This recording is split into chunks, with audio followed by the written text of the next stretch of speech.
started because I had to do something, as I stated earlier.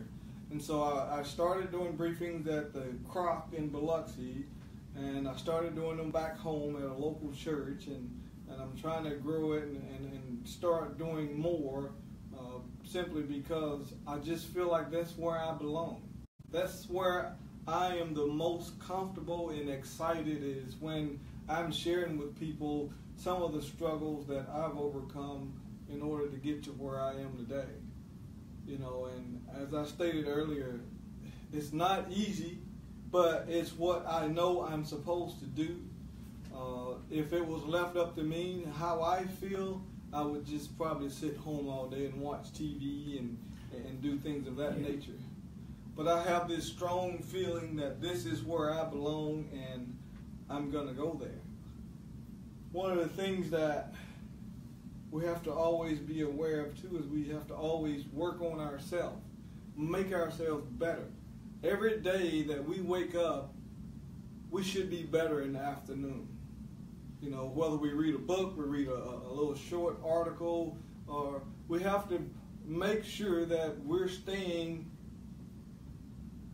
in the 21st century. You know, I know some older people are afraid of technology, don't want to get too far out there, but sometimes if that's where your purpose is going to lead you, then you got to take that challenge on.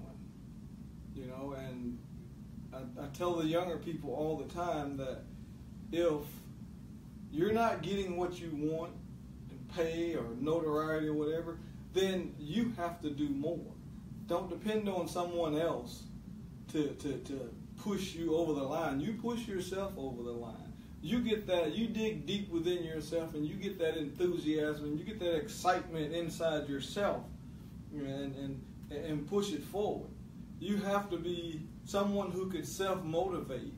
And what I mean by self-motivate is you think about your goals or your dreams or what you want to do next, and then you just keep thinking about it. You just make yourself get up and do it. And once you get started doing it, it's going to become easier. But we can't allow a stroke to end our lives.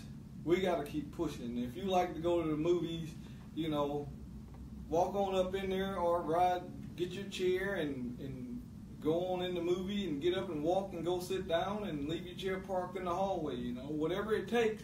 But you can't end your life because you had this stroke. You just can't do it. You got to keep going, you got to keep working, and you got to keep getting better.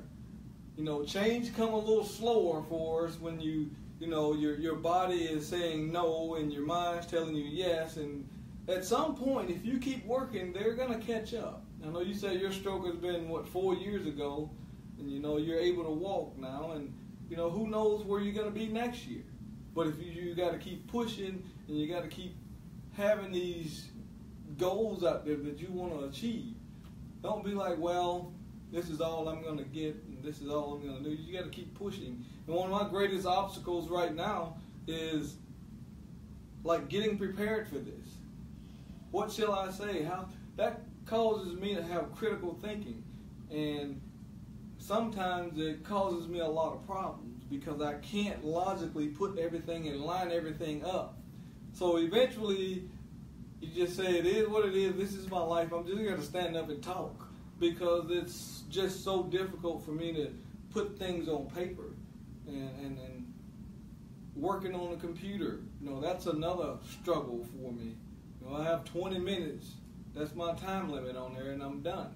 And I procrastinate sometimes because I know it's going to cause me pain, but I do eventually get up and do it, but it takes me a long time to go over there and do some things that I know are going to cause me pain, and I'm sure you're the same way. You know, just walking in here, and I heard you and your wife talking about you were being tired because you walked in here, but hey, maybe next week you can walk over to the next building, and that's kind of my theory as well. When the speech therapists say, I'm going to keep pushing you and keep pushing you until this mental fatigue is moving farther along, but each week I get a little better. It might be this much, but it's a little better.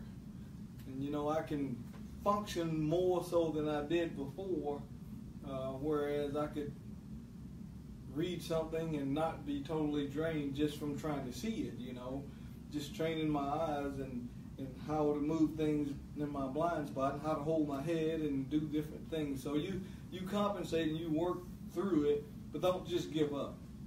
No, I had one of my cousin's wife, she had a really hard stroke and she didn't fare that well. She really didn't do a lot of recovering, and I don't know if it's because she gave up or what happened, but it's a challenge to get up when your body is hurting and to push through, but it's a necessity.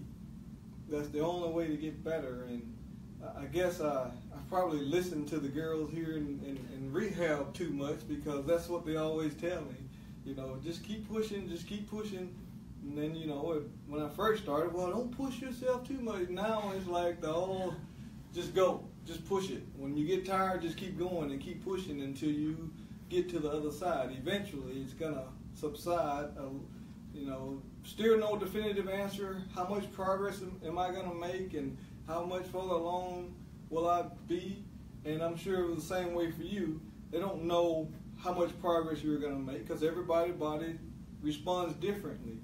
So you just keep pushing and you keep walking and you keep pushing yourself to do things that your body say you can't do it, but you want to do it.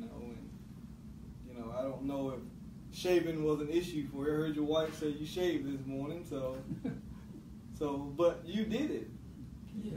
Yeah. I know one time I cut my hair, and somebody was like, "Look like you got a V in the back of your head," because when I'm cutting it, I have to keep moving because different spots are in my blind spot, and I have to keep moving just to make sure I get it all right and get closer to the mirror and get back. And it's a journey just to cut your hair, when before it was just easy, you're done, move on. And so just all these different things, when you think about it, you laugh at it, but it's not that funny when you're going through it, Yeah. Yeah, but just always keep that positive attitude and just don't dwell on where you're at. Dwell on where you came from.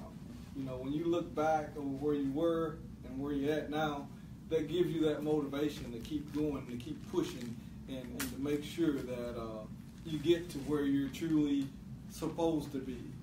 God don't put us through stuff just because it's funny. He does it for a reason. And I believe my reason was to wake me up and to tell me, hey, it's time for you to get rolling. I had a purpose for you, and you're not doing it. And you need to get off your butt and take care of business. So I'm fully engaged now, and I'm sure that you've assessed yourself and you understand where you're at and what you need to be doing, and you're going to do it. So I just want to just let you know there's a reason why we had a stroke. And sometimes we know and sometimes we don't know, but we keep pushing through. There are people going to be in our lives to give us different messages of what we need to do and where we need to go, and we need to listen to them, and we need to keep moving, and keep moving with a positive, optimistic, can-do attitude. And if you do that, I think everything's going to work out just fine. So you guys have any questions, comments? Comment. You did a great job there. Oh, well, thank you. It's just sharing. Very inspiring, it is. Well, just sharing my experience. A lot of people, they see you, but they don't know your story. Mm-hmm. And to know where I was and what I went through, to wake up completely blind, can't see nothing, and how terrifying that is. Yeah. And my wife denies this, but I could have sworn that I heard her talking on the phone, and she couldn't have the phone in the ICU, so I halfway believe her. But I could have sworn I heard her say, well, I didn't sign up for this, because I was blind at the time. So I was like, well, she going to leave me because I'm blind? You slap a man while he's down, but, we at least I can see now. And I just couldn't even imagine what I was going to do if I had stayed blind. That was terrifying to me. I guess it was so terrifying until he put me back to sleep and knocked me out. Yeah. And I woke up a couple of days later and I could see, but everything was fuzzy. And that was very scary for me because I, you know, retiring from the military, we had these dreams to get rental properties. So we had 13 rental properties and was taking care of all that business, and now I can't see. That was very terrifying. What are we going to do? And you know, so if there are no more questions or concerns, I just want to thank you guys for coming, and I'll give you one of my business cards, and you guys can go on my Facebook page or on YouTube, and I have some videos out there and some other stuff I'll be sharing with people. But maybe it'll be some insight to, you know, you're having a bad day and you read something that I post. Maybe that's going to be something that will help you get through a bad day. So, okay, well, thank you all for coming.